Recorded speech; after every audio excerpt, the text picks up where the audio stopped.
So now you have your search results, and it's time to start evaluating them. One way to do this is by using the folder located at the top of the screen. And before using the folder, it's a good idea to sign in to EBSCO.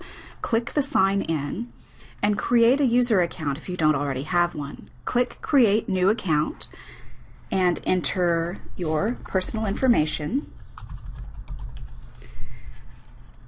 Choose a username just to use in EBSCO, any of the EBSCO databases,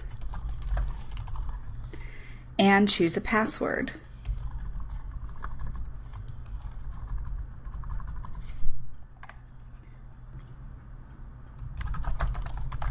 The reason to create an account with EBSCO is so that you can save your search results from one session to another. Now that you have signed into your account, continue. You should see your results again. With this search, I have 466 results to evaluate. As I scroll through them, I can choose articles that look promising and then click Add to Folder. If I'm not sure just from the brief summary whether or not the article looks interesting, I can click the title, which will take me to an abstract. From the abstract, I can see whether that article is worth more study. If it is, I can click Add to Folder. If it is not, then I can go and return to the results list. This allows you to quickly move through a list of several hundred titles based just on the title of the article and choose which ones to look at fully. A lot of times we might need to do research over the course of several days, and the folder allows us to do this. When we have added articles to the folder, go up to the top of the screen, click Folder, and you can see all of the articles that you have selected to look at in more detail. If you're out of time and you need to stop your research for today and come back later, that's fine. You can sign out,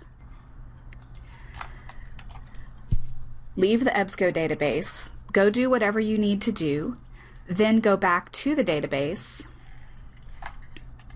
Remember, anytime you enter the database, you might need to enter your last name and your library card number.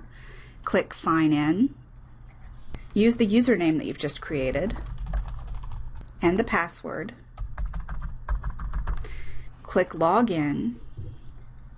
So when I click the folder now, I can see that the articles I picked last time to look at closer are still there. My original search is not saved, but my folder contents are. When using the folder, another thing that you can choose to do is email articles to yourself. Why might you do this? Well, one reason why you might do this is if you're doing research at school that you need to print at home. Another reason why you might do this is look over on the right side of this screen, what to include when sending an email. You can get EBSCO to set up your bibliographic citations for you.